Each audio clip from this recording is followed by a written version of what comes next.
Bon, Couscous Piri est de retour avec un épisode spécial avec nul autre que le président du FC Supra du Québec, Rocco Placentino. Bonjour Rocco, Bonjour, ça va? ça va toi? Tu Oui, vois, ça va. il réagit bien maintenant. Au début, il était gêné, président, tout ça. Là, Moi, il est correct, là. moi, Ça j'aime fait, Rocco, là. that's it. Président, c'est comme, ça me donne des Bon. réminiscences. Là, Rocco, euh, on fait ça avec tout le monde, même si c'est juste nous. Un petit prologue, il va être beaucoup plus court, parce qu'on Oui. n'a pas autant de temps avec toi, mais on pourra continuer de parler après toi si tu veux. À part regarder des matchs hein, et du scouting, qu'est-ce que tu regardes en ce moment-là? Série, tout TV, Netflix, Prime, Radio-Canada, un film ou une série que tu regardes en ce moment? You know, dis-moi pas un truc italien avec la mafia, ok? On en a assez. Euh, Pas on est en- Soprano saison 4, là, ok? Non, c'est pas mafia, mais on est en train de voir Landman sur Ah, ouais. Billy Bob Thornton. Il est Ouais. excellent. Et alors, ça, c'est. Alors, moi, tous les épisodes, c'est avec ma femme. On est toutes les choses ensemble. Alors, Puis le téléphone, il est où? toujours à côté. Il m'a dit, Rocco, come on, man. Landman. Yeah, Le Landman. pétrole et le Yes, drama. Ouais, yes. ouais. J'ai entendu parler. Ça a l'air intéressant. Ah, c'est bon. Donc, pas de binge watch. Il faut attendre madame, là. No tu sais, time for binge watch, man. Pas de Ok. temps. C'est normal. Il est assez occupé, le pauvre. Rocco, est-ce qu'il y a des choses qui ont été plus faciles que prévu ou tout est plus compliqué que prévu, bâtir une équipe from scratch? Alors, bonne question. Facile, jamais. Il n'y a rien que tu dis, oh, OK, ça c'était facile. Les choses faciles, c'est quand je vais dormir le soir. Le projet, depuis on a commencé le expansion application l'année passée, jusqu'à aujourd'hui, c'est pas facile. C'est beaucoup de travail, mais c'est pas facile, mais quand même, c'est vraiment excitant de qu'est-ce qu'on est en train de faire, mais c'est pas facile. Ça, c'est sûr, il n'y a jamais un jour où on se relève et on dit ah, OK, aujourd'hui, c'est plus relax. Même si je suis en vacances aujourd'hui quand on parle, mais il n'y a jamais un moment de relax. C'est normal aussi. Hein. En parlant de facile, je pense que c'est facile d'aimer ce jingle. C'est un jingle mythique. Rocco, peut-être tu vas dedans un jour. Reste après, ok? Raccroche pas. Reste, ok? Don't be scared. Ça va être ok. On y va. Je vais t'expliquer. Ils sont pas au niveau, les arbitres. Vous écoutez Couscous Piri Piri.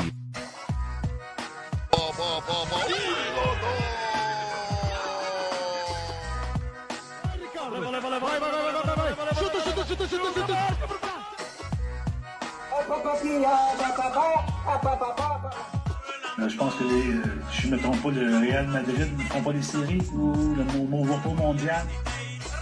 God never sleeps, man.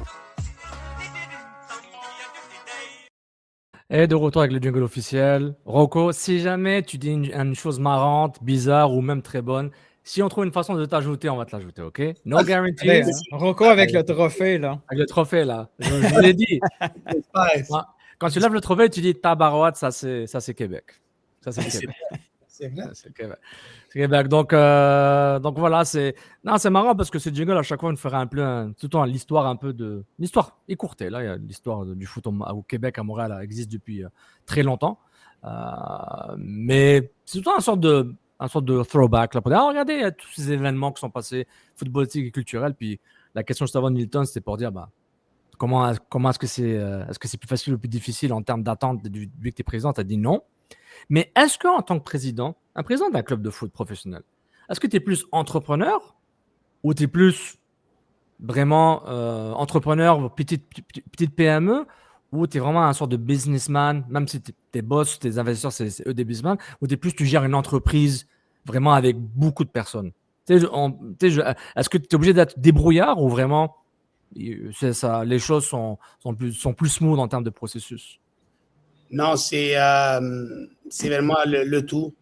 Côté business, côté sportif, on honnêtement, le ownership group, il me laisse travailler, il me donne beaucoup de confiance. C'est sûr qu'il y a des choses extrêmement difficiles à faire des décisions. C'est toujours avec eux. Mais regarde, oui, je suis un entrepreneur. Je pense que dans ce métier-là, dans le foot, je pense que j'ai des bonnes qualités de personnalité. Qu'est-ce que ça veut dire? C'est comme, je ne suis pas un gars qui micromanages. Je laisse travailler des gens et j'essaie de trouver des gens qui ont les mêmes valeurs, le même passion que moi. Et on avance comme ça. Et comme je dis, c'est pas facile, mais tu sais, honnêtement, je suis un peu les deux, le côté business, le côté sportif. J'amène mon positivité. Je suis une personne hyper positive. Et même si quand les jours qui sont pas faciles, on trouve les façons de trouver toujours des solutions. Tu sais, le projet du Supra, là, qui est de plus en plus clair ici au Québec, là, c'est un club pour les Québécois, fait par des Québécois. Ça t'a donné un gros exposure international. Là. Tu sais, j'ai vu, il n'y a pas juste des articles dans The Athletic en Amérique. Tu sais, il y a eu Globo, BBC, The Guardian. Tu sais, le rayonnement de la marque Supra avec, tu sais, la forte identité inspirée du club athlétique, là, ça t'a donné un gros exposure. Comment, toi, tu peux en profiter de cet exposure-là? Comment, parce que, tu sais, le rayonnement, c'est une chose, mais tu es une jeune équipe. Le recrutement, ben, même si ta marque se retrouve ailleurs dans le monde, mais avec ton recrutement, tu es quand même limité à ton projet. Comment tu trouves des retours sur investissement sur ce exposure-là qui est arrivé assez gros, là, c'est assez surprenant. Là, Oui, regarde, j'ai pensé dans le futur bref ou long futur qu'on va avoir une hype sur le projet, mais ça arrivait beaucoup plus en avance. Ouais. On n'a même pas kické un ballon et on a déjà fait beaucoup des entrevues par tout le monde et c'est à cause de ce projet-là. Et avant qu'on fait toutes ces entrevues-là, ils me demandent vraiment c'est quoi les critères, right? Alors, on dit que tu dois être un Québécois, tu dois être une personne qui a déménagé ici, qui joue dans la Ligue semi-pro, la Ligue juvénile québécoise. Et ils sont comme, wow, ça c'est vraiment incroyable. Et si on voit l'effectif qu'on a déjà, beaucoup de jeunes joueurs, beaucoup de joueurs qui n'ont pas eu l'opportunité avec une mix de joueurs qui ont joué déjà dans la Ligue.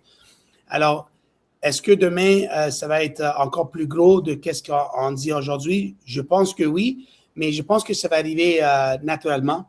Et on sait tous que c'est un sport professionnel. Alors, les résultats vont toujours déterminer la puissance de cette club. Mais on est confiant que déjà avec la richesse de le sens de communautaire, ça va donner beaucoup de fruits dans cette club. C'est sûr et certain. Mais en parlant du talent québécois, est-ce que tu es capable de projeter ce que tu vois durant la première partie du camp avec ce que tu as vu comme match CPL, disons, l'an dernier? Est-ce que tu dises les autres joueurs qui ont joué en CPL comme Sean Ray, David Chouanière et Loïc Cohen, par exemple, est-ce que tu dis on est très loin, on n'est pas loin, on est là, il nous faut plus de coaching, plus de physique, plus de... Tu sais, là, ce que tu es capable de voir, genre que le premier match, c'est dans... avril, c'est loin, mais c'est pas loin, mais c'est ça. C'est loin, c'est un mois. Dans un mois, c'est bon, vous êtes en mode full season, mais voilà. Est-ce que tu vois le gap déjà? Tu dis pas vraiment. Je t'explique pourquoi. Tu as dit bien que maintenant, c'est tous les jours. Ils sont des athlètes professionnels. Alors, c'est pas le semi-pro 3-4 fois par semaine. Tu viens pas. Ça, c'est une équipe pro. Et je pense d'avoir des gars comme David Chouanière, Sean Rea, Sissoko, Abzi, des joueurs qui ont joué déjà dans cette ligue-là au niveau professionnel. Naturellement, tous les jeunes joueurs, tous les joueurs amateurs, ils n'ont pas de choix de connecter tout de suite. Et chaque jour, les coachs, le directeur sportif Matteo, moi-même, Nick DeSantis, on le dit toujours. On n'a pas tant niaisé, là. Et c'est la vérité. Ça, this is your job. Tu es payé pour jouer ce sport devant tes amis, devant tes familles, devant les petits joueurs qui peut-être un jour vont jouer dans le Supra. Et it's local pride. Ce message ne va jamais changer. Alors, je pense que quand je vois les entraînements, quand on voit les entraînements, c'est un bon mélange. C'est un bon mélange. rapidement, tu as identifié les joueurs avec l'expérience CPL. Ça a été tes premières annonces. C'était important d'avoir des gars qui sont habitués à la ligue. Au niveau staff, à moins que je me trompe, il n'y a personne qui a l'expérience CPL. Est-ce que ça t'inquiète? Non, ça ne m'inquiète pas parce que je sais que le staff actuel, ça fait déjà 6 mois qu'ils travaillent qu'ils sont des staffs de CPL. Alors, vidéo, toutes ces choses-là avec des autres équipes, ils sont vraiment excellents dans cette chose-là. Et c'est sûr qu'on cherchait une autre assistant coach qui a l'expérience, qui a joué à haut niveau, qui a joué peut-être dans le monde de haut niveau. Et finalement, on a trouvé quelqu'un. On va l'annoncer bientôt. On peut pas dire ça aujourd'hui, mais honnêtement, c'était vraiment, on pensait, parce qu'on a Nick DeSantis il est derrière nous. Alors, il voit beaucoup pour moi, pour Matteo, pour le coaching staff. C'est un très grand appui. Honnêtement, on est vraiment, we're blessed avec Nick DeSantis. Et on a pensé qu'on doit trouver quelqu'un dans le vestiaire avec ces coachs-là. Et on l'a trouvé et bientôt, on va l'annoncer. Fait qu'il faut pas vous scooper, c'est ça. Là. Si on reçoit un texto, il faut rester tranquille. Attends, la dernière fois qu'il m'a dit ça, le club a annoncé, il m'a dit n'annonce rien, tout le monde l'annonce 2 jours après moi. I'm like, hey, Rocco. Non, cette fois-ci, là, ça reste entre nous. Là, je dis, il n'y a pas de problème. Même si on le sait, moi, en tout cas, je parle pour moi. Nilton, c'est son choix. Mais I'm like, les scoops, là. Les scoops, c'est pour la crème glacée. Le reste, là. Non, mais ça dit. Parlant de scoop, il y a eu, à un moment donné, il y avait des noms qui circulaient, qui sortaient à gauche, à droite. Ça a dû être quand même, mais tu sais, Mixed Emotion, une certaine fierté d'avoir ce buzz-là parce que les gens voulaient sortir des noms, les gens voulaient entendre sortir des noms. Puis de votre côté, toutes les équipes passent par cette phase-là pour dire « Ah, man, c'est trop tôt, ça va peut-être faire capoter le deal. » Ça a dû être quand même un peu spécial de vivre ça rapidement, cette expérience-là. Course aux rumeurs, puis le processus habituel. Oui, non, c'est sûr qu'il y a des choses qu'on ne peut pas contrôler, ça c'est normal. Alors, on fait attention avec certaines choses. On a une très bonne équipe de communication. Et tu sais, on sait, des fois, ça va arriver que Max, il m'appelle 3-4 fois par semaine. Oui? Ah oui! Non, mais, je suis choqué. Je suis choqué. Don't pretend to be shy. Honnêtement, kidding aside, je pense que Max était vraiment respectueux dans cette situation-là. Oui. Alors, regarde, c'est sûr que tous les joueurs dans cette équipe-là, ils sont en amis avec tout le Québec. C'est normal. C'est local, ça vient avec. C'est local, exact. Alors, c'est encore plus. Alors, quand ça sort, qu'est-ce qu'on peut faire? On ne peut pas faire damage control. Là, c'est trop fort. Alors, on laisse passer. And look, it's organic and natural. Alors, en plus, ça coûte moins cher qu'un tweet de Fabrizio Romano. Nous, on... Hey, tu sais que tu es big quand Fabrizio Romano va tweeter sur le FC Supra avec un transfert. Là. Imagine. Parce que c'est facile d'avoir une distance avec Tom Bogert ou Fabrizio Romano. Ils sont loin, ils sont à 4 heures de vol, 3 heures, 8 heures de vol. Quand c'est un gars à qui tu viens de parler au Stade Borel qui tweet après, hey, j'ai ce scoop. Hey, man, on vient de se parler, man. Pourquoi tu tweets ça ou whatever. Tu sais, il est juste à côté de toi où tu le vois au stade, moi, on se parle, au Nilton ou au Sydney ou whoever. Tu sais, il y a beaucoup de gens qui suivent le club, là. Non, c'est fascinant. Ouais. Mais parlant de transfert, tout ça, il y a un truc qui m'intrigue. Comment que ça fonctionne? Parce que là, on sait, là, les agents libres, quand ils viennent d'un autre club, CPL, tout ça, les négociations. Mais avec la pyramide actuelle, là, un joueur Ligue 1 ou n'importe, que ce soit en Ontario, peu importe, là, quelqu'un qui jouait Ligue 1 ou en cours de saison, disons que mon équipe de Saint-Hubert, là, j'ai un gars qui marque 10 buts en 10 games. Tout d'un coup, tu dis, OK, c'est intéressant. Comment ça se passe, ce processus-là? Est-ce qu'il faut payer un transfert? Est-ce qu'il faut donner une compensation? Vu qu'il est semi-pro, ça fonctionne comment à ce niveau-là? Regarde, non, il n'y a pas de frais, mais le FC Supra, bientôt, ils vont annoncer, tu as dit une bonne chose, le pyramide. Alors, si on parle de FC Supra, on sait qu'en bas de nous, il y a le Ligue 1, après ça, il y a le PSGQ, tout ça. Alors, on est en train de travailler sur ce dossier-là et on a discuté beaucoup avec Soccer Québec. Alors, moi, je viens de le milieu amateur avec Saint-Laurent et il n'y a pas de compensation club canadien professionnel à l'amateur. Il y a compensation FIFA. Alors, c'est deux choses différentes. Mais le FC Supra, on veut amener cette culture de « Hey, si moi j'ai pris un joueur de Saint-Hubert, on doit avoir quelque sorte de compensation, peut-être sur une revente de futur, peut-être une petite montant au début, mais je suis d'accord avec ça. Je pense que c'est important que le club qui a formé un joueur doit avoir une certaine certain retour. Un certain retour et un il faut avoir une récompense et une incitation aussi. Là, parce que ça peut être une récompense, va être pas seulement d'argent, mais plus de connaître. Right? 7 joueurs est venu de Saint-Hubert et demain, il passe de FC Supra à Anderlecht. On donne un pourcentage à le club amateur. Ça, c'est ma vision. As-tu peur que...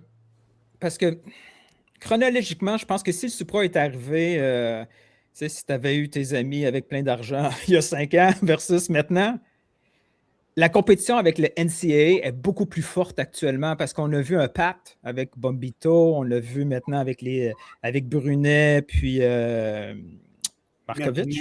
Ouais. Là, un Québécois qui est en Ligue 1 puis qui veut essayer NCAA voit qu'il y a peut-être une voie plus rapide que la CPL. Tu vois-tu, dans ton recrutement actuel, une espèce de concurrence un peu forte du NCAA versus la CPL? Non, je pense que le NCAA, quand même, c'est toujours un chemin pas facile. Il n'y a pas de chemin facile dans le côté professionnel. Des fois, c'est le timing, la chance, toutes ces choses-là. Alors, si un jeune joueur vient dans le CPL et il fait bien, il va être vendu à un autre club. Si un joueur va dans le NCAA, tu dois comprendre qu'il y a beaucoup de joueurs qui jouent dans le NCAA. Ce n'est pas tous les joueurs qui vont aller au Combine et ce n'est pas tous les joueurs qui vont être draftés, right? Alors, mais c'est notre chemin. Alors, on dit pas que c'est sûr qu'il y a une compétition avec nous, mais c'est deux chemins différents parce qu'un, c'est un chemin scolaire et un, c'est un chemin professionnel. Alors, il y a des pros et des cons sur les deux façons, mais comme une compétition, oui et non. Il y a tellement de joueurs ici à Québec, Newton, que c'est pas...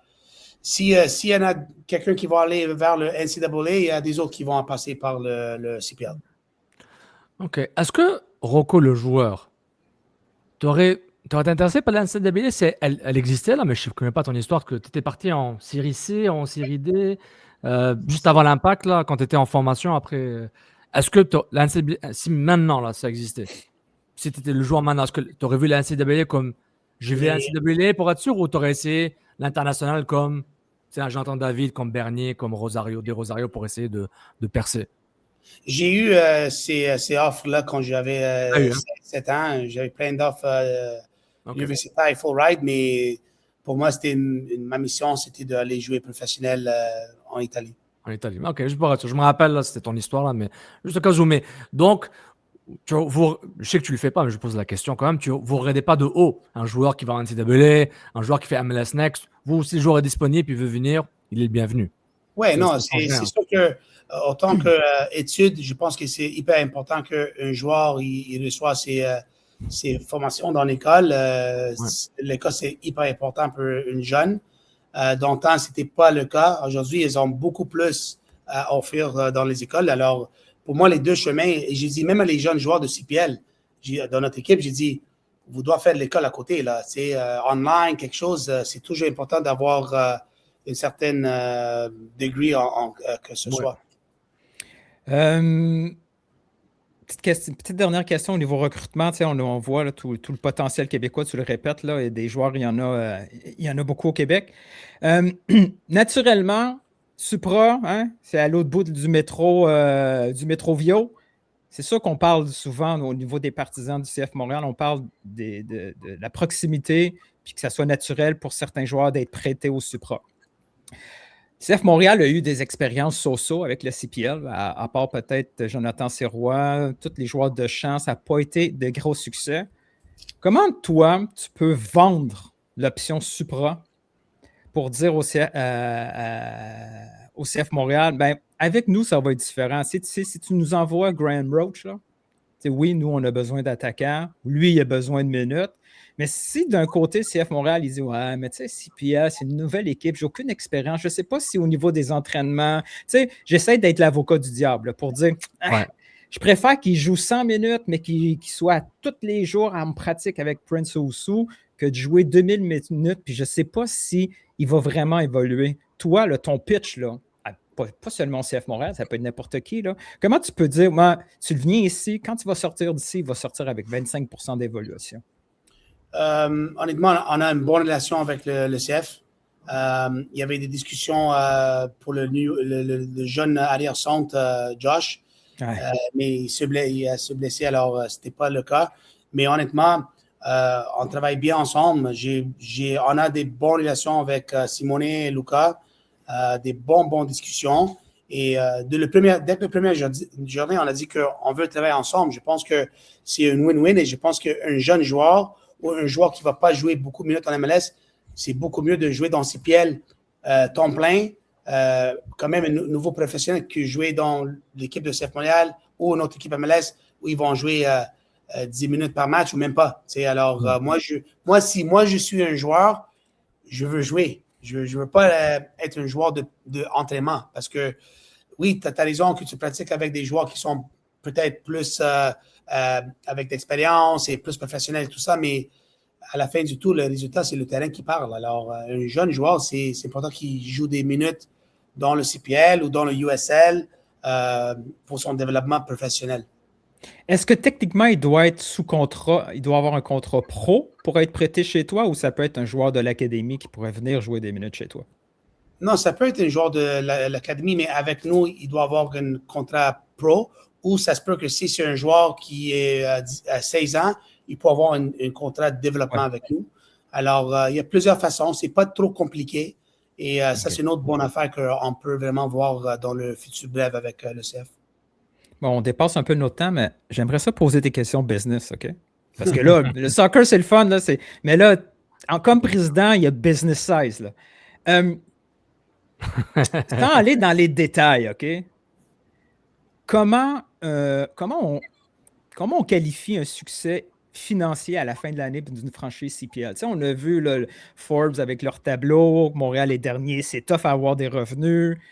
Une équipe CPL, là, qu'est-ce qu'il y a besoin? Est-ce qu'il y a besoin d'avoir une moyenne de spectateurs de 2000? Est-ce qu'il faut que... Tu sais, là, présentement, il y a tout ce volet-là qui est important. On l'a vu avec Valor. Le Valor est tombé, Edmonton est tombé. Qu'est-ce qu'on fait pour pas que Montréal tombe? Ben, le Supra tombe dans 5 ans. Alors, nous, avec les grands partenaires, on a fait un tableau pour les premières 3 ans, un bilan.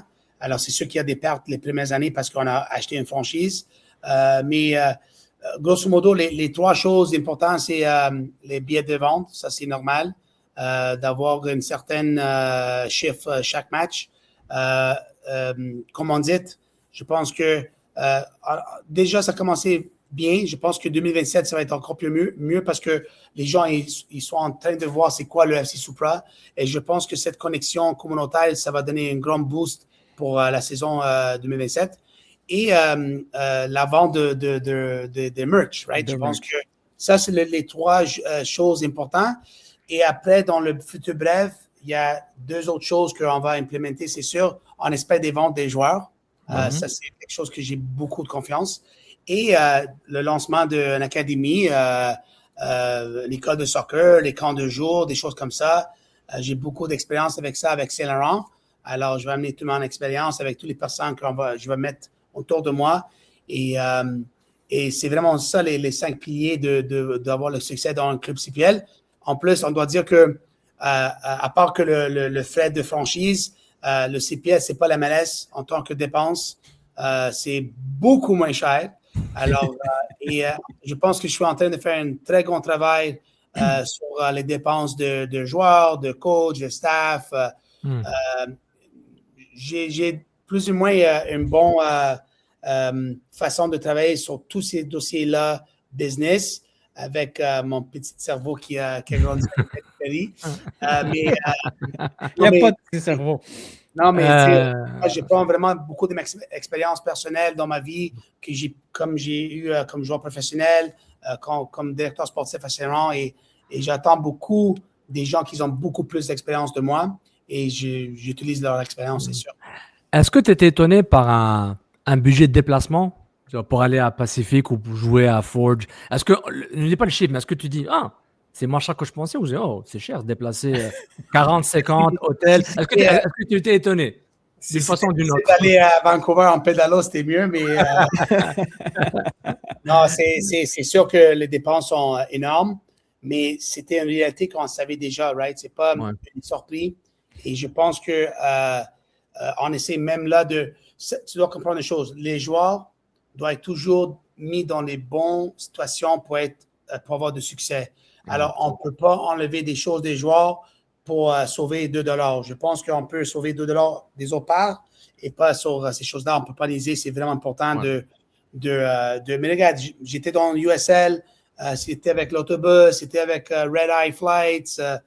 Ça, c'est le jeune joueur de CPL, le joueur de CPL, son but, c'est d'aller un jour jouer en Europe, jouer en MLS. Alors, pour nous, on va essayer le mieux de mettre eux dans la meilleure situation d'avoir le succès avec ça.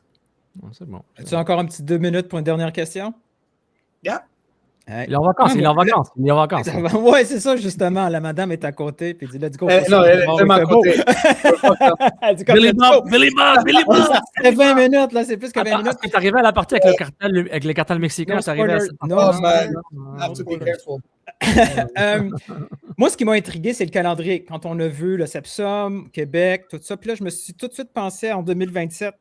Le Stade Boréal, est-ce que c'est votre domicile avec pas de plan B ou c'est là que vous êtes installé puis il n'y a pas de point d'interrogation ou vous êtes toujours en train de regarder, ça va être c'est l'expérience 2026 au Stade Boréal, puis après, on verra s'il y a d'autres possibilités selon la réaction des gens?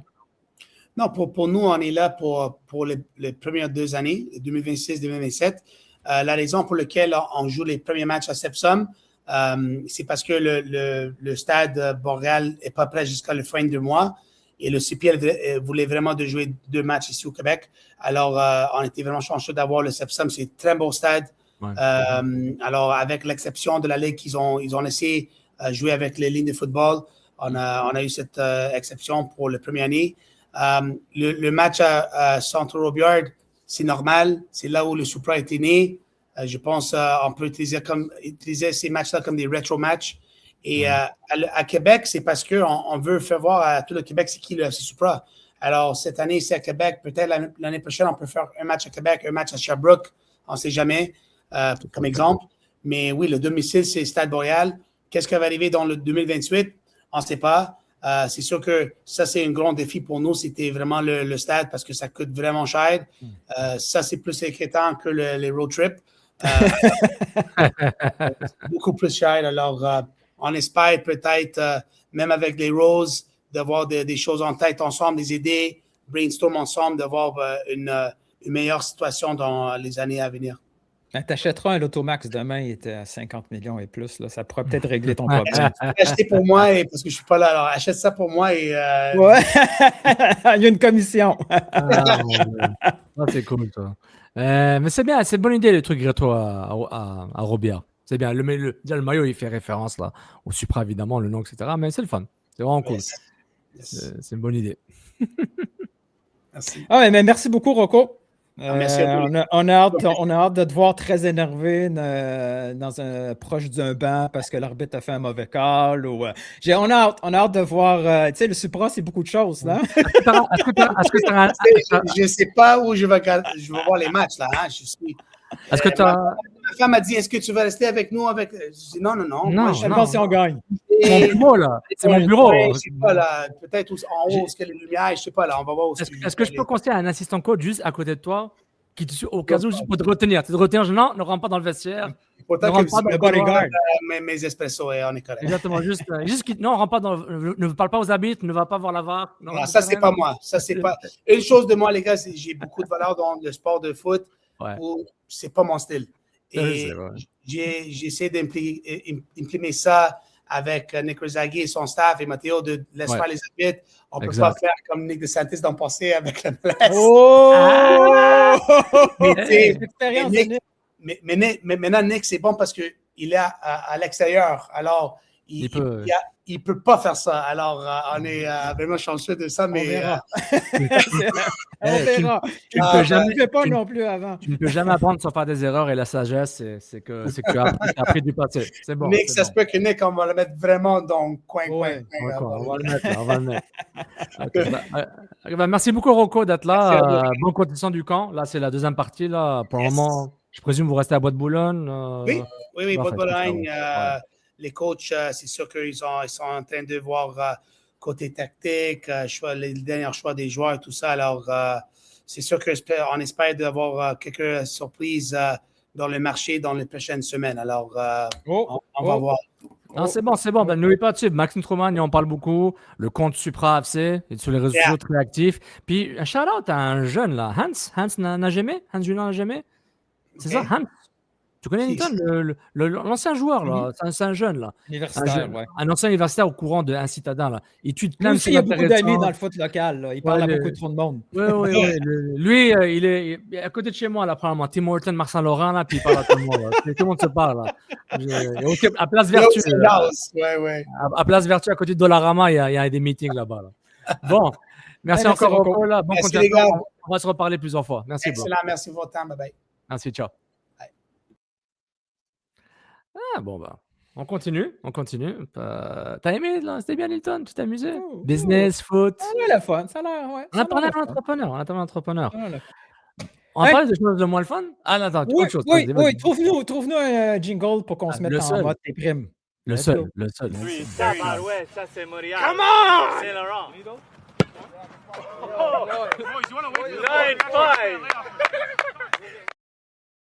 Dans ce cas-là, c'est plutôt 0-5. Ou 5-0. Il vient de comprendre. Mais je ne ris pas du résultat. Ça me fait non, c'est déprimant, man. Il se peut qu'il n'y ait pas d'épisode vendredi, d'enregistrer vendredi ou jeudi. Donc, l'entrevue dans Compostito tombe pile poil pour pouvoir avoir du contenu pour la semaine parce qu'il faut livrer. Il faut livrer les livrables. Il faut livrer les livrables. Gira, c'était écrit livrer le 25. Le 25. Donc, ouais. 5-0. Montréal, il se prend une raclée contre le San Diego Football Club. SDFC contre le CFMTL. Je vais t'avouer quelque chose, OK? Moi, j'ai honte de mon tweet, mais je ne l'ai pas effacé. J'adore ce pressing. On y va! Quand le match a fini... A few moments later. Quand le match s'est terminé, la bonne nouvelle, c'est qu'il était minuit et demi. On va se coucher. Réaction minime. Ça permet de se calmer un peu. Ouais. Après, la déprime continue parce qu'il y avait Canada, États-Unis. Puis là, ça c'était. Depuis dimanche, fin d'après-midi, veux-tu que je te dise quel est. Si tu vas faire des recherches dans mes onglets, mon historique de navigation Chrome depuis dimanche. Non, il ne faut pas s'inquiéter, il n'y a rien de PG-18. Oh! Qu'est-ce qui se passe? Reviens avec nous.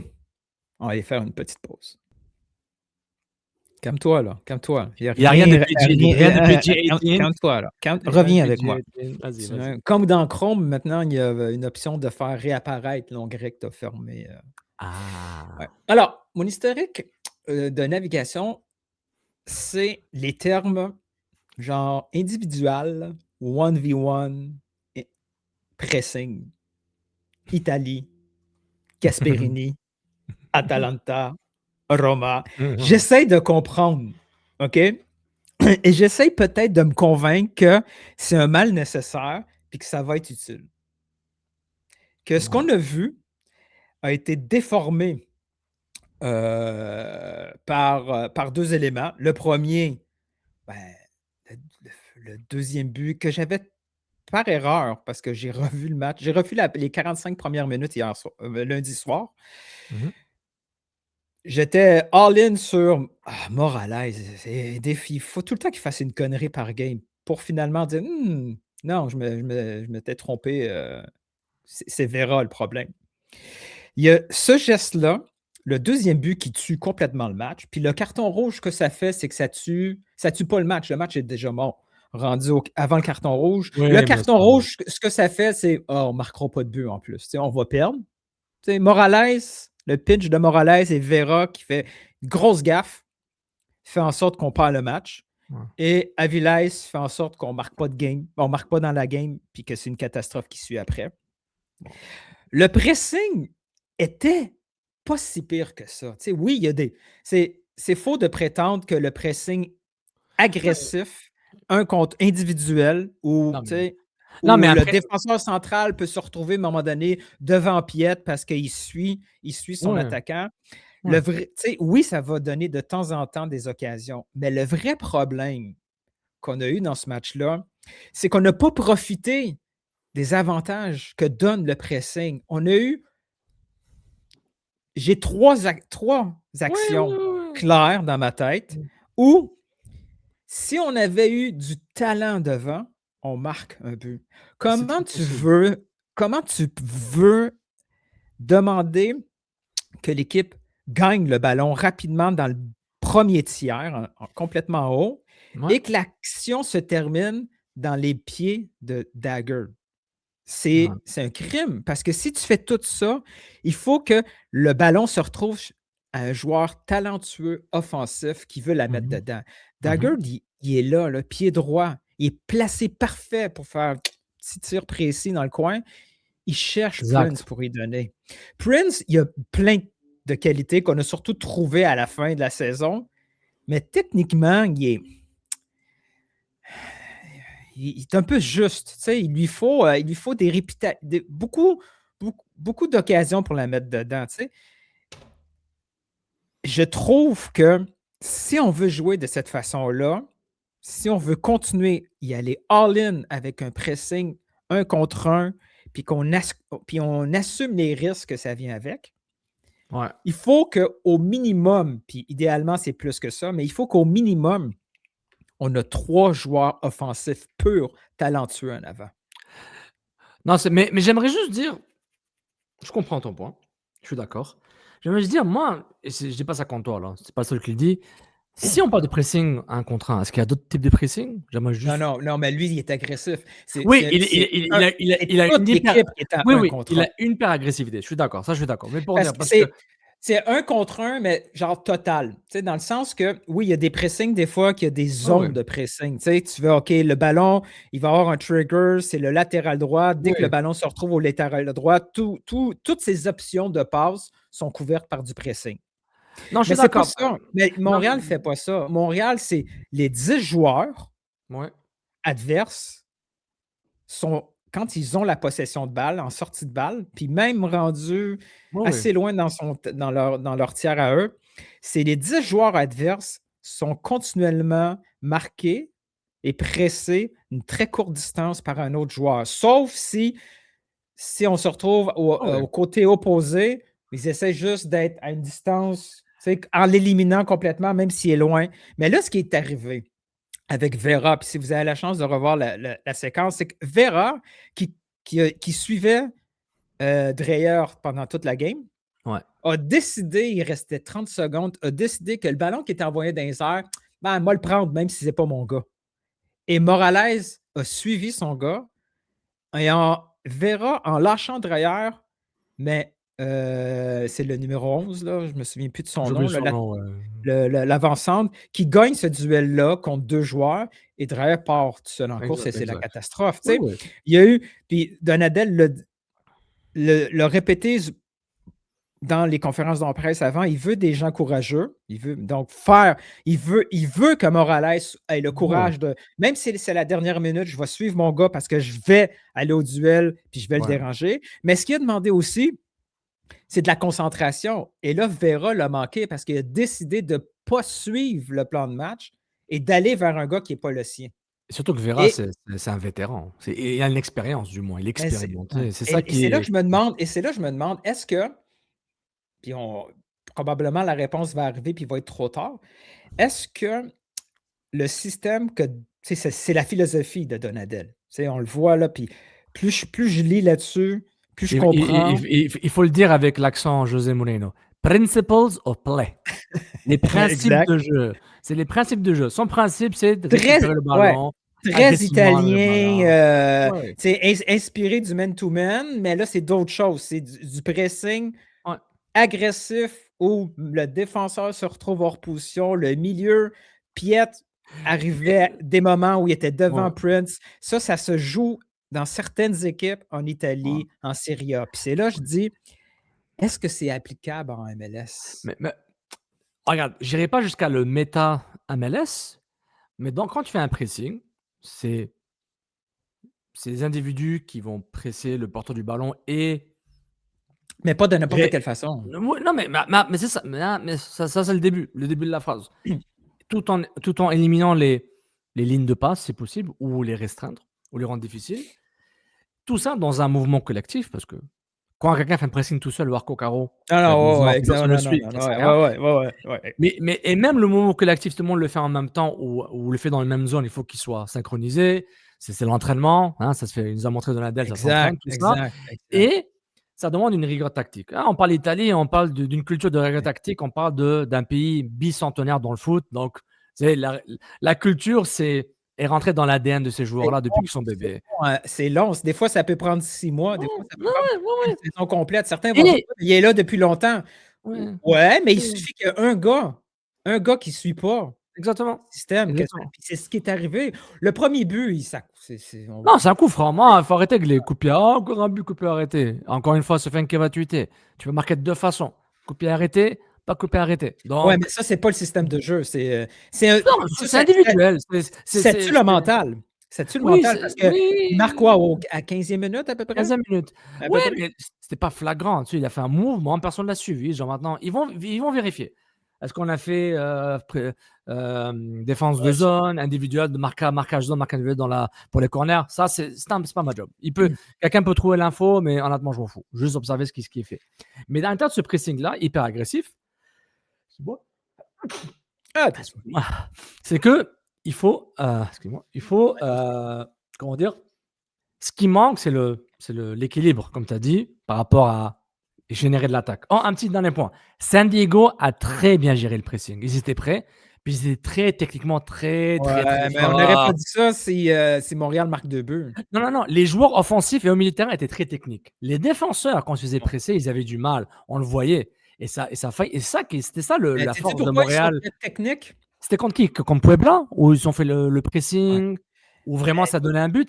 C'est ça. Et j'aimerais ajouter une chose, c'est le talent, c'est le revers de la médaille. Sinchuk, on lui demande beaucoup d'efforts. Là, je ne l'ai jamais vu courir autant.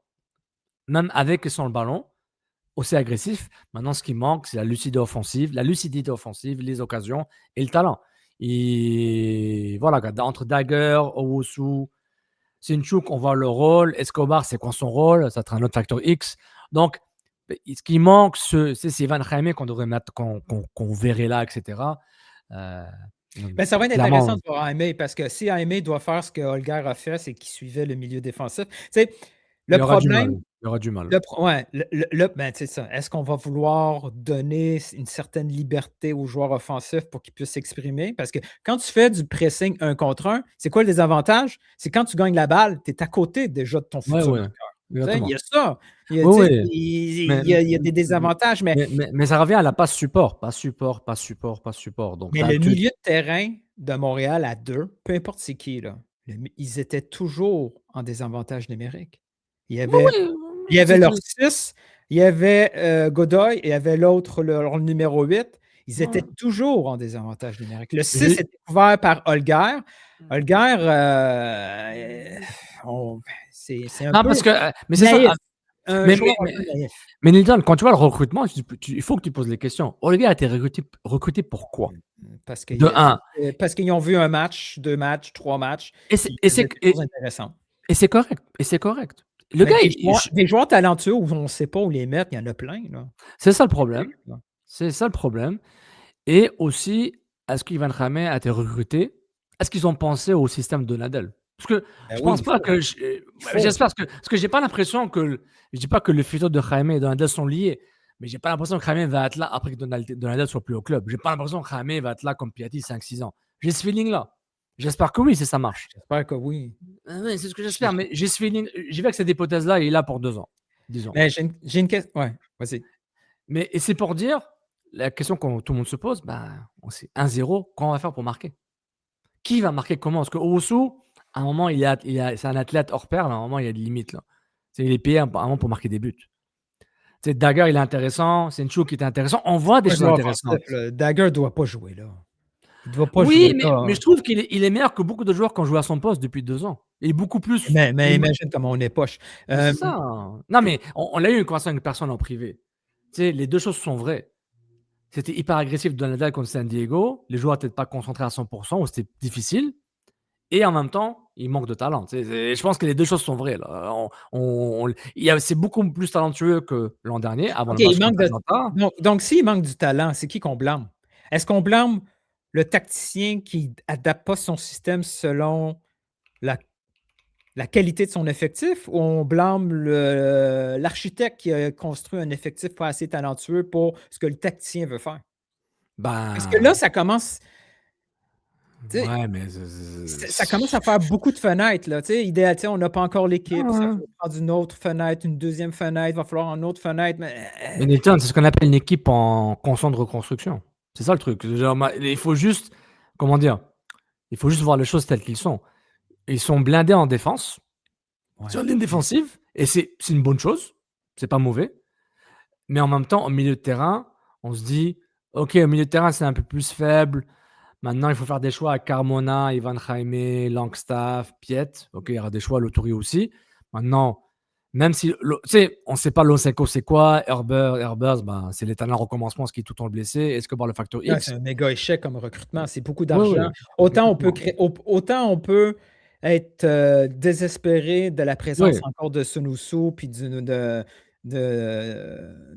moindre niveau, celui d'Opoku, parce que ça occupe beaucoup de place dans le budget. Herbert, c'est la même chose. Je veux dire, le nombre de minutes.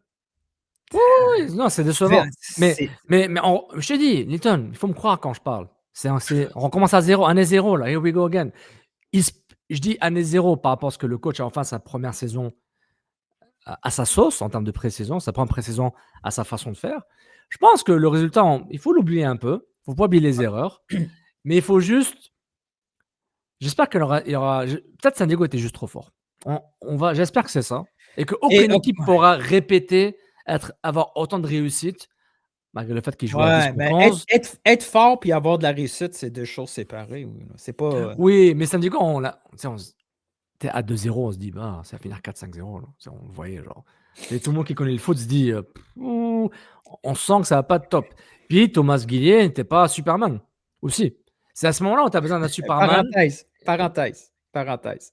Ouais. Le début du match, j'ai tellement ri. Tu sais, le premier coup franc, là. Ouais. Je sais pas si tu te souviens, le premier coup franc, là, avec sa stratégie d'avoir un ballon dans les mains, là. Oh, ouais, c'est genre. Je comprends pas. Je pense que cette séquence-là, elle a duré pas loin de 2 minutes. 2 minutes. Placer le mur, replacer le ballon, laisse le ballon. J'ai jamais vu un gardien comme ça. Peut-être qu'il devrait faire autre chose. Est-ce que. Non, mais il faudrait que quelqu'un, un spécialiste du foot chilien, pour qu'il nous explique.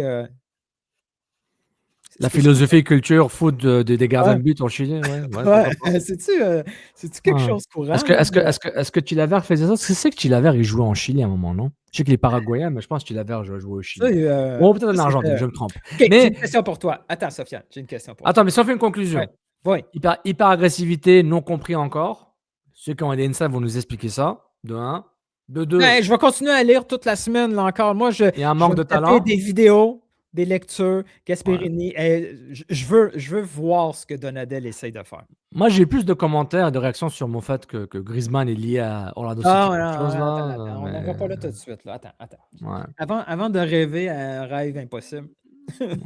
Griezmann. Comment que ça va coûter?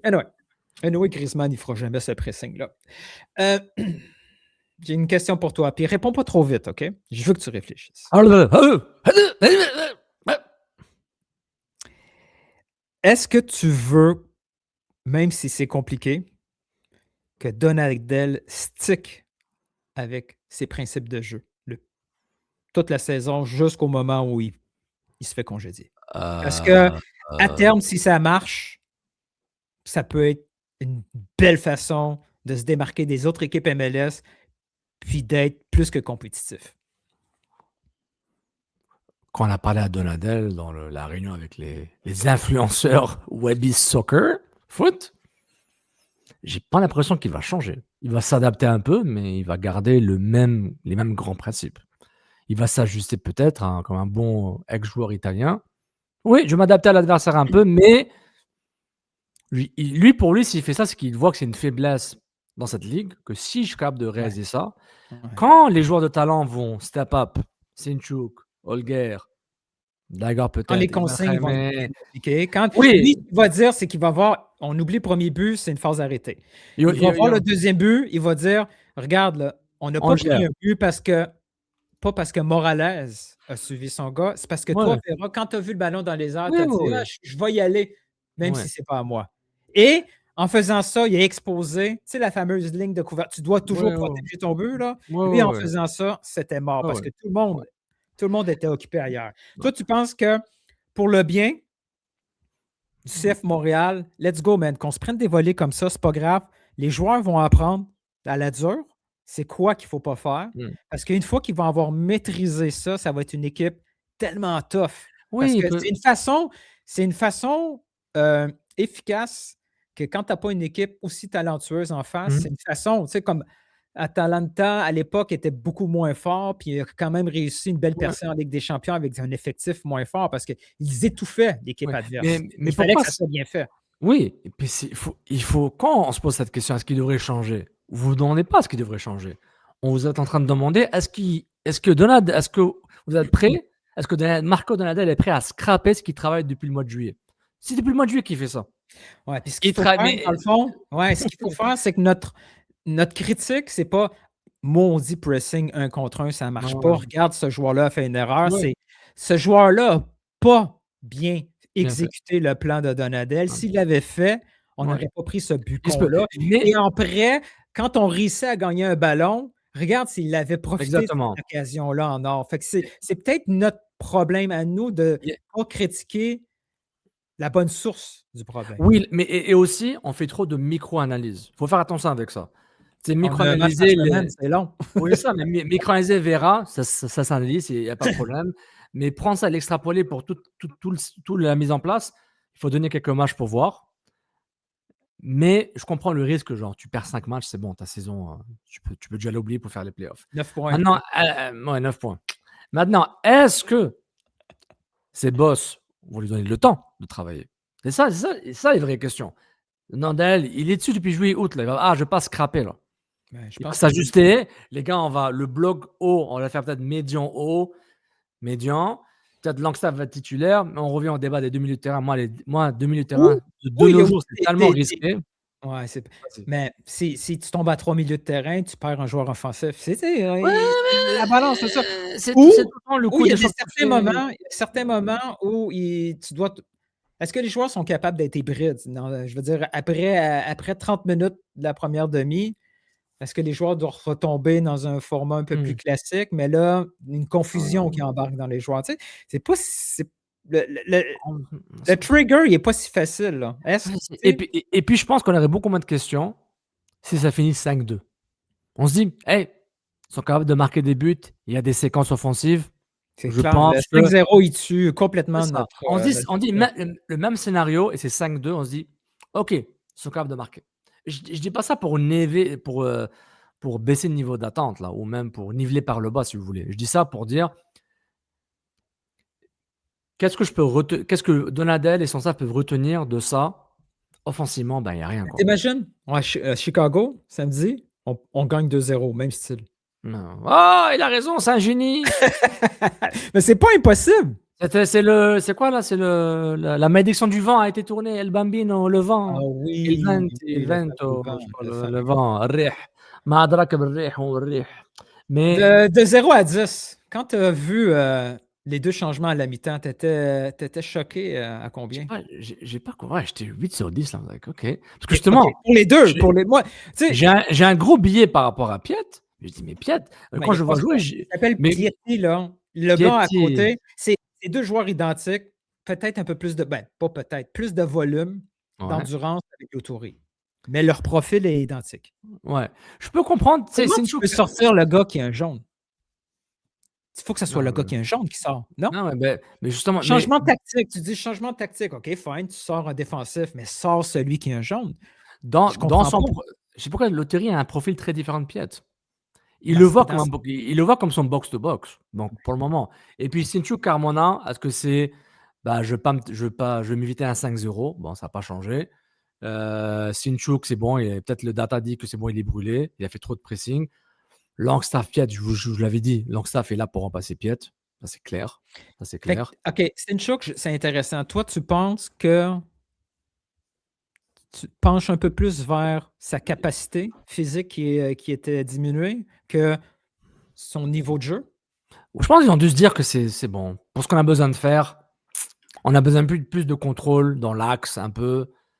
Laisser les latéraux faire leur travail. J'avais un peu ce feeling que ça. Mais encore une fois, je fais de la micro, puis je me dis. Et puis, il y a du monde au milieu de terrain, là. Carmona, Piet, Lotori, Langstaff, je parle pas de Herbers, Losenko, le mystère. Donc, c'est bien qu'il y a du monde, parce qu'ils sont bons. Ils sont bons à faire quoi? Putain, j'ai les mêmes défauts depuis 2012. On a eu une pause en 2015-2016. Et Pour en rien. 2021. On a eu 2021, 125 jours. On a ouais, eu 125 jours pour se retrouver pour rien. exactement à la même Rien. place. Mais pensez aux bonnes années. Regardez le profil des joueurs. Regardez Bernier, Rio Cocker, Donadel. Regardez Piet, Wanyama. Tu sais, ils jouaient à deux milieux de terrain. Non, c'était Piet, Kone. Non, Piet, Wanyama, Kone, Wanyama. Et Piet c'était un peu un milieu droit, latéral droit. Juste devant Johnston, Alistair. Donc, rappelez-vous de la bonne époque. Mais en même temps, Piet est beaucoup plus vieux maintenant. Il y a 5 ans de plus depuis cette saison-là. Mais non, il manque de talent. Tu sais, on se dit, le Ivan Khamé qu'on a vu contre Toronto FC, s'il était là, on a une chance. Il va faire une frappe de 30 mètres. On va essayer.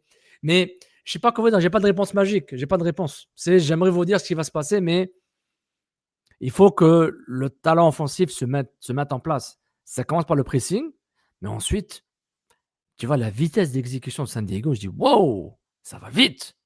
Le ballon, il est fluide. Ouais, puis on était chanceux parce qu'ils ont manqué beaucoup d'occasions aussi. Dreyer, là, même Dreyer. Dreyer. Non, Dreyer. Dreyer. Mais qu'est-ce que tu fais là, toi? Oui, tu as 10 millions de raisons d'être là, mais je dis, my God. Je me dis, genre, je sais que c'est compétitif l'Europe, là, mais les gars. Je dis pas que c'est un niveau Ligue Champion, mais je savais que c'était terminé au début du match. Sais-tu pourquoi? Vas-y. Parce qu'il y avait Dominic Mysterio au début, là, avec la grosse boule. Là. Tu sais pas c'est qui, Dominic Mysterio? Ouais, je sais. Le fils de Mysterio. Ouais, Mysterio. Je connais Mysterio, le personnage. I know. C'est con. C'était le fun. C'était le fun. Tu veux-tu parler de Griezmann tout de suite? Tu veux on peut en parler en 2 minutes. Là. Tu sais, Griezmann, tu penses que Montréal, en ce moment, connaissant, là, on a entendu Lucas Saputo parler un peu partout, Marco Donadel, tout, etc.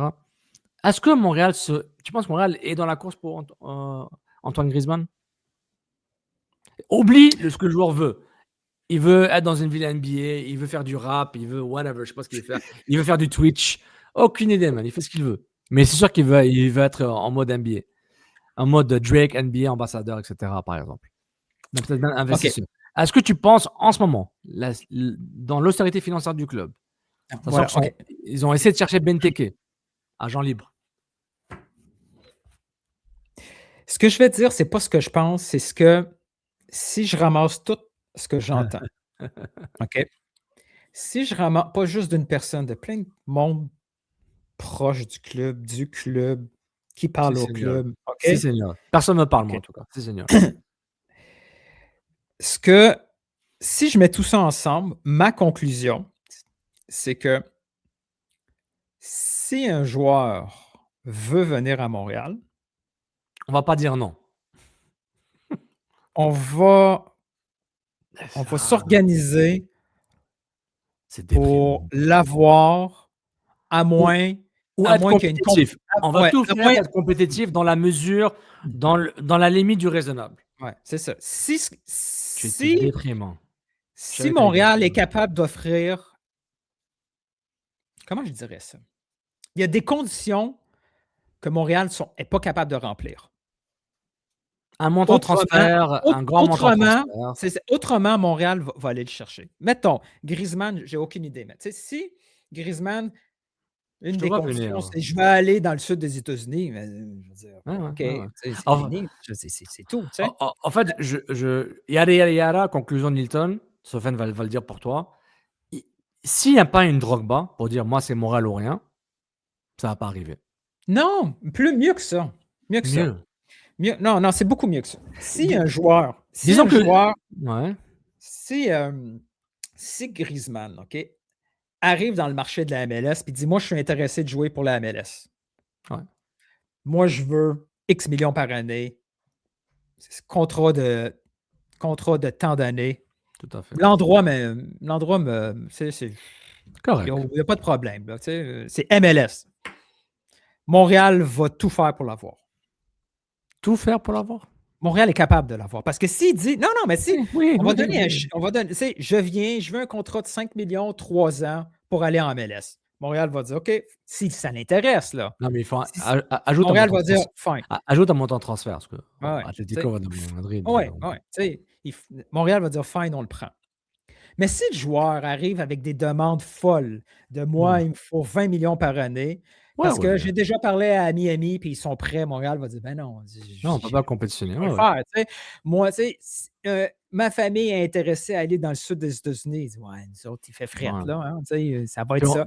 Il y a des choses qu'on ne peut pas compétitionner. Si Griezmann, lui, ce qu'il veut, c'est une ville avec de la NBA pour son lifestyle, ben so be it. Ça va rentrer dans le discours où le président Gervais dit ben on veut juste des joueurs qui veulent venir ici. Lui, il veut plus venir dans telle place. Moi, ce que j'entends, ça me rassure, c'est que Montréal, si c'est réaliste, là, puis que c'est pas. C'est réaliste. C'est réaliste. Non, mais prends-le. J'arrive pas à trouver le mot comme. J'arrive pas à l'exprimer, je pense. Si c'est réalisable, mais après, on va dire dans quel contexte, dans quel référentiel. C'est facile de dire ça. C'est réalisable si, dans le contexte où CF Montréal est austère par rapport à d'autres clubs. Oui, on peut le faire. Oui, bah oui. Si c'est réalisable, je peux m'acheter une maison. Montréal est capable et serait prêt à débloquer du budget. Si c'est un joueur qui est intéressé à venir à Montréal. La seule raison que tu dis ça, c'est qu'il y a eu l'épisode Benteke. Entre autres. Entre autres. Mais quoi d'autre? C'est quoi d'autre? Ah, ok. Mais c'est pas le même profil de joueur, ça. C'est un autre profil. Très différent. Oui, mais Montréal. Loin de Benteke et de Griezmann. Mais si Montréal n'a pas bougé encore, c'est que Montréal se dit cet été, moi, allez le chercher, le joueur, puis vous allez vous fermer vos yeux. C'est comme moi, je dis, je vais moins manger, faire attention, parce que cet été, quand je vais à la plage, je vais être un peu plus confiant en moi-même. C'est la même logique. Je vais plus de protéines, moins de gras, moins de sucre raffiné. Tu poses une question. 40-50 livres, et moi, je t'attaque. 40-50 livres, quand je vais enlever mon t-shirt, oui, il y aura du gras, oui, j'aurai des man boobs, mais ça va être moins que maintenant. Moins. Non, mais la vérité, genre. Mais moi, quand même. OK, je vais transformer ça. Je vais transformer. Rien. C'est pas bon le raffiner. Je vais transformer l'angle d'attaque de Griezmann. Est-ce que ça fait du sens d'imaginer Griezmann à Montréal? Oui. Pourquoi? Francophone, français, star. OK, continue. Jusqu'à là, ça va. Je sais pas. Bon joueur. Il va demander quoi? 12 millions? Bah ouais. Hein? Plus combien en face ils vont demander? Ils vont demander. 10-15 millions, l'Atlético, facile. Ouais. Puis Griezmann, lui, qu'est-ce qu'il veut? Montréal ou il veut Ouais. le sud des Ouais, States? non, il veut les États-Unis. Là. Lui, c'est Ouais, America. mais c'est ça, c'est ça mon point. C'est que Ouais. je suis le premier, ça me fait chier. Ouais, mais Ça c'est me comme. fait chier qu'il se retrouve ailleurs. Mais lui, il veut pas venir ici. Mais c'est comme chaque joueur. Et les FC, et les FC, et les FC, et les Ouais, FC. mais Ouais, la bonne Galaxy, nouvelle, c'est que Galaxy. la bonne nouvelle, c'est qu'à un moment donné, il n'y aura plus de place pour eux autres. Ouais, tu serais étonné. On dit ça, mais Inter Miami, genre, ça arrête pas. Les autres, tout le monde trouve la place. Bon, allez. Merci tout le monde. C'était un plaisir. Merci Rocco et le FC Supra. Merci à Philippe de nous avoir géré l'entrevue comme d'habitude. 10 sur 10, là, normalement. Jamais j'ai été sollicité par un club professionnel.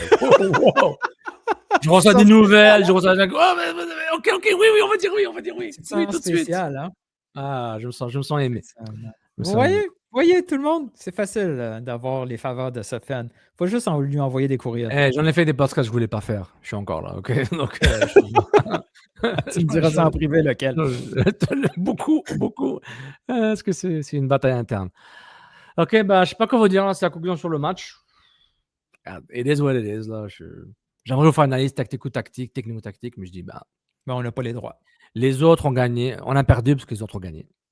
C'est ça que je dirais si je suis le coach. Là. Donc, tu vas continuer à faire des podcasts à la place. Des Allez, podcasts. ciao. Ciao tout le monde. Bonne semaine. Puis si on ne se voit pas cette semaine pour un deuxième épisode, à la semaine prochaine. Et bon match contre Chicago. Et bonne continuation au FC Supra. Ciao tout le monde.